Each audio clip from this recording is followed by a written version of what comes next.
On today's Tech Help for Churches, sharing your faith on Twitter.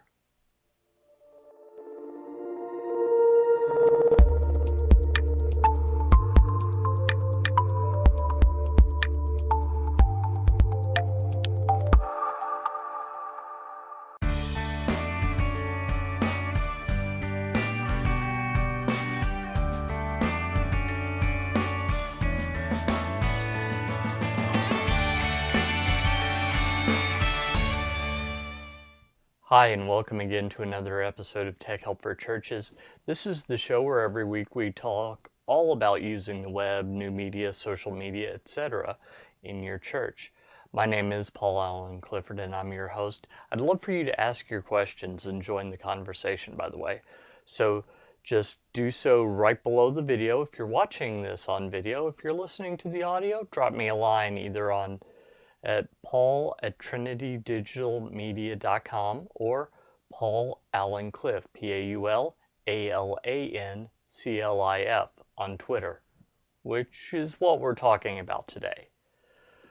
So I've noticed a few things that I find a little disturbing in my interactions on Twitter, and I thought that I'd share a little bit, basically some ideas on how we could do better as members of the Church of Jesus. So first off, I want to clarify a few things and then we'll go from there. I think it's wonderful when people want to share their faith, but I think it's done clumsily a lot of times, kind of out of a sense of duty, not out of a sense of love. So with that thought in mind, let's clarify a couple of things. First off, words mean things.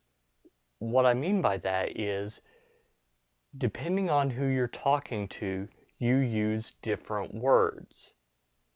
Well, let me give you a perfect example. This is a word that I actually used in seminary, perspicuity. Do you know what that means? Yeah, most people didn't. I didn't before I went to seminary.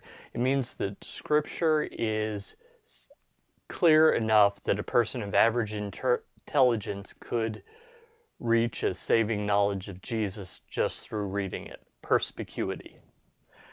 I only use that word when I'm pointing out large words, so it's really not all that helpful. But once I told you what it meant, if I just said that, a lot of people would say, oh yeah, I agree that the Bible's clear enough that most people could get what they need out of it. See, that's different. So who you're talking to should influence the words that you use. Let's think about how Jesus interacted with people.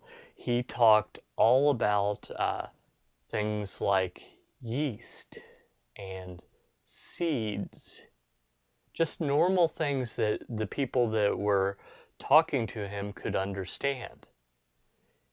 Yet he knew more words, he knew more about everything than anyone who has ever lived before or has ever lived since. So he could have talked down to all of us, but instead he engaged on our level. He didn't talk above our heads. He talked right to us so that we could understand. What's funny is that there are certain words that instead of translating them into English equivalents, we've just transliterated them. By that I mean we've taken the Greek or the Latin or the Aramaic, what have you, we've taken those letters, changed them into Latin letters for something like English, and then we try and say them with an American accent. Baptism. You know what that word actually means? Wash. So John the Baptizer, or John the Baptist, was not a member of the Baptist denomination, even though I grew up Baptist. He was, in fact, so they would have thought of him as the guy that washes. John the Washer. See, very common. So words mean things. Secondly, please choose what marks you. I was on Twitter one time and I was looking at the people who were following me, and there was someone who said, "I'm a Christian and I'm against illegal immigrants." Now, maybe what he meant, giving him the benefit of the doubt, was maybe he meant, "I'm against illegal immigration." Maybe. But that's not what he said. So what he came across as, Christianity is synonymous with hating a group of people, being against a group of people. Not what they do, but the group of people themselves. That's a little bit of a problem. Really, it is. So please be careful what defines you. Please be careful of how you label yourself. Next, please don't be tricky. There is a leadership conference that came to my town a few years ago, and I thought, wow, that's a really great price. Even I could afford it. So I looked it up and I thought, this has got to be too good to be true, because it was some really well-known people. So I looked it up, and the reviews were split about 50-50, but it wasn't like some people were like, yeah, take it or leave it, and others were like, yeah, I guess I got a little out of it. No. It was much more striking than that. People either thought it was the best thing they'd ever been to, or the biggest ripoff they've ever been to, even with a low price.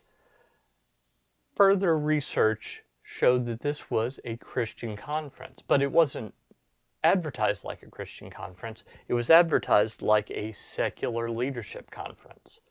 So the people that were really mad thought they were going to a secular leadership conference, and they felt like they'd gotten a bait and switch. Now, contrast that with Dave Ramsey or the Willow Creek Global Leadership Summit, which do not hide the fact that they're Christian.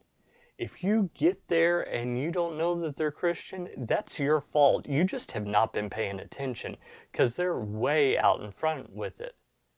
I think that there's something to that.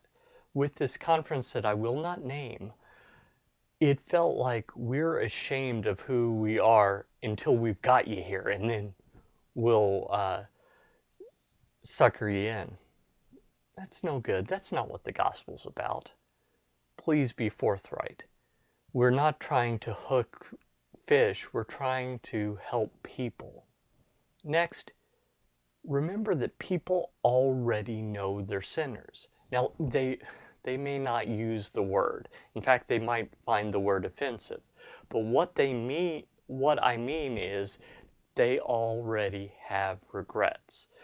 There are already things in their lives that they think, man, I wish I could take that back. You don't have to convince someone that they have problems in their life, that they're not perfect. Well, for the most part, occasionally you'll run across someone that thinks that they are perfect, they have no regrets, etc. You're not going to convince them by telling them they're a sinner and they're going to hell. They need something else. But the people that know that they're a sinner, although they might not use those words, those people might be immediately turned off by you telling them that, because what they hear is, I'm better than you, as opposed to what you might be trying to say, which is, man, it's horrible, the human condition. We're all in need of some sort of help. You see how they sound different? So remember, people have regrets. They have things that they would like to change. They might not use the word sin, but we know that that's what it is. So please, you don't need to tell people they're going to hell because they're horrible. Just talk about the solution to the problem, which they already agree that they have. Finally, don't be impatient. Remember, it's in the Bible. Paul plants, Apollos waters, but God gives the growth. I might be remembering that a little out of order. It might be Apollos plants, Paul waters, but God gives the growth. But the result is the same. Your only goal in evangelism should be to help someone take a step, one step in the right direction. Now that might be the final step into faith, or it might be just a step into questioning, being interested, etc. You haven't failed if someone goes from disinterested to slightly curious. That's movement. Remember, God is invested in people coming to know Him. If He wants them to come to know Him, He's invested in it. And so we don't have to necessarily try and have every single interaction lead to a conversion right then. We can be patient. God is patient. God knows the entirety of this person's life and can orchestrate events and tweak things even in their cellular makeup to give them every opportunity. So don't shrink back. Feel empowered by the fact that your role in them coming to know Jesus might be itty-bitty, but it might be huge. You just don't know. So I hope that helps you. I hope that you can use these tips as you're on Twitter, limited as you are by 140 characters, and you can use it to go out and change eternity. If you like this content, don't hesitate to sign up for updates at trinitydigitalmedia.com/gifts, GIFTS. I've actually just added an additional gift. If you're into ProPresenter 5, which is what I talk about a lot on Tuesdays, I think you'll like it. So head on over there.